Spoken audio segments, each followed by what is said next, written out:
Sœurs et frères, chers confirmants, ce matin, je vous l'ai dit, quelle joie de vous voir si nombreux.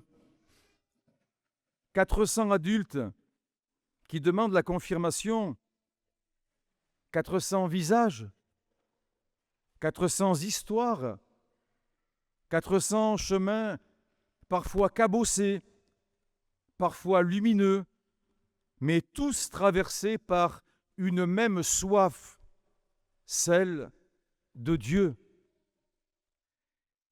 Et je me dis, en vous regardant, l'Église est vivante, pas parfaite, mais vivante, fragile parfois, mais vivante, et surtout encore capable de faire naître l'espérance. Car enfin, dans le monde actuel, il faut presque un certain courage pour demander la confirmation. On vous dira peut-être, mais pourquoi faire?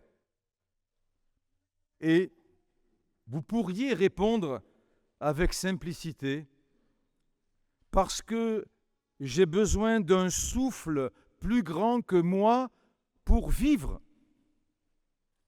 Et c'est exactement cela que Jésus promet dans l'Évangile. Je prierai le Père et il vous donnera un autre défenseur. Le mot est magnifique. Un défenseur. Quelqu'un qui se tient à côté de vous, quelqu'un qui ne vous abandonne pas. Parce qu'au fond, la grande peur de l'homme moderne, ce n'est pas seulement l'échec, ce n'est même pas la souffrance. La grande peur de l'homme moderne, c'est la solitude intérieure. On peut avoir un téléphone qui sonne sans arrêt, des réseaux sociaux pleins de contacts, des journées remplies, et porter en soi un immense désert. Or, Jésus dit, « Je ne vous laisserai pas orphelins ». Cette phrase, il faudrait la laisser descendre au fond de votre cœur. « Je ne vous laisserai pas orphelins ».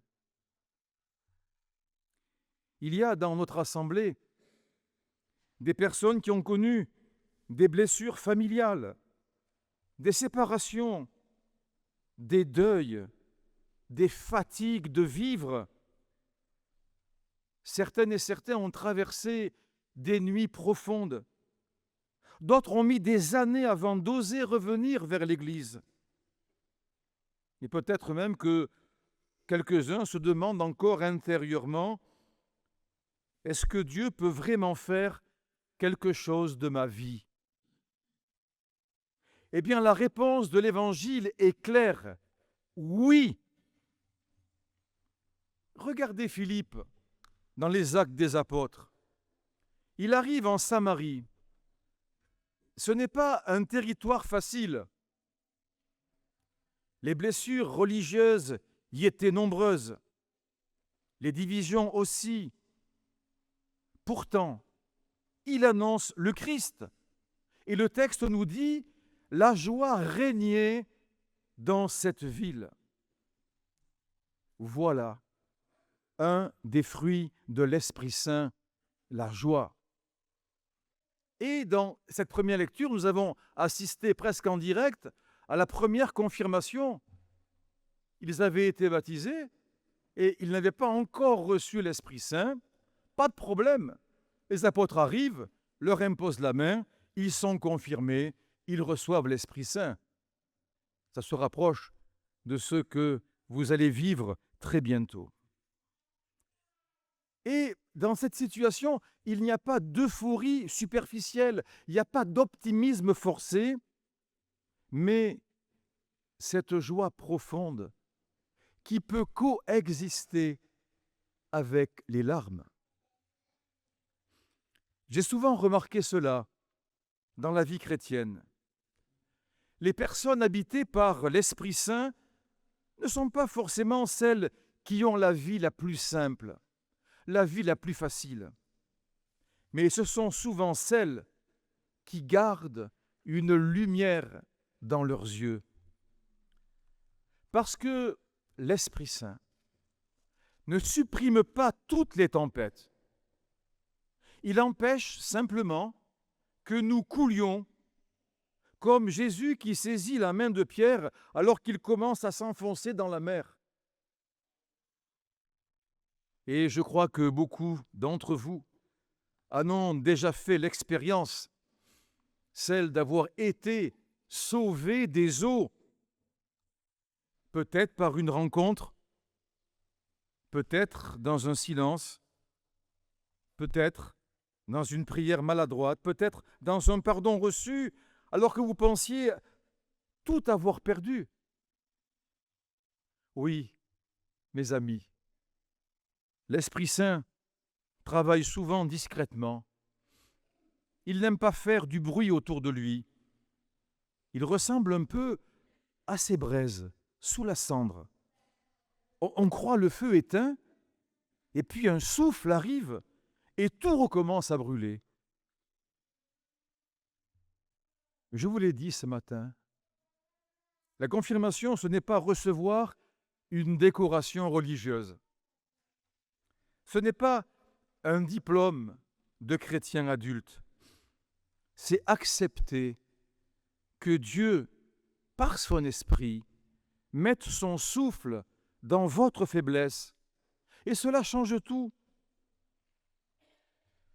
Saint Pierre nous disait dans la deuxième lecture, « Soyez prêts à rendre compte de l'espérance qui est en vous. » Remarquez bien, il ne dit pas « Rendez compte de vos certitudes ». Il dit « de votre espérance ». L'espérance chrétienne n'est pas une théorie, c'est quelqu'un. C'est le Christ vivant. Et aujourd'hui, notre monde manque terriblement d'espérance. Beaucoup de nos contemporains, vous le voyez, sont fatigués de violence, fatigués des polémiques permanentes, fatigués d'un monde où l'on communique beaucoup, mais où l'on ne se rencontre pas. Alors, vous savez ce dont le monde a besoin. Pas d'abord des chrétiens qui donnent des leçons. Le monde a besoin de chrétiens habités, des hommes et des femmes capables d'aimer, capables d'écouter, capables de relever quelqu'un sans l'écraser. Le pape François disait souvent que l'Église grandit non par prosélytisme, mais par attraction. Et l'attraction chrétienne, ce n'est pas le pouvoir, ce n'est pas l'apparence, c'est une vie transformée par l'Esprit Saint. Je pense souvent, en vous regardant, à ce jeune qui préparait sa confirmation. Il me disait, pendant longtemps, je croyais que Dieu me demandait d'être parfait. Puis, j'ai découvert qu'il me demandait simplement de lui ouvrir la porte. C'est magnifique. Car Dieu ne travaille pas avec des héros impeccables. Il travaille avec des cœurs disponibles. Cela, je le dis souvent. Regardez les apôtres. Quand Jésus leur apparaît et leur promet l'Esprit Saint, ils ne sont pas brillants. Ils ont peur. Ils doutent. Ils vont se cacher. Et pourtant, ce sont eux qui recevront le feu de la Pentecôte. Comme quoi, il y a de l'espérance pour tout le monde, même pour les évêques, et même pour les prêtres, les diacres, et pour tous. Et il en reste encore. Et ça, croyez-moi, c'est déjà un miracle permanent. Alors, chers amis, quand l'huile du Saint-Crème sera déposée sur votre front, souvenez-vous de ceci. Dieu croit en vous, même quand vous doutez de vous-même, même quand vous avez l'impression d'avancer lentement, même quand votre foi ressemble à une petite flamme fragile. L'Esprit Saint ne vous demande pas, je le répète, d'être des super chrétiens. Il vous demande simplement de ne pas lui fermer votre porte. Et puis n'oubliez jamais, la confirmation n'est pas une arrivée, c'est un commencement. L'Esprit Saint va vous déplacer. C'est un verbe que je vous ai demandé ce matin de retenir. Va vous déplacer, parfois en douceur, mais parfois avec force. Il va élargir votre cœur. Il va vous apprendre à aimer plus loin que votre confort. Il va peut-être vous conduire là où vous n'auriez jamais pensé aller.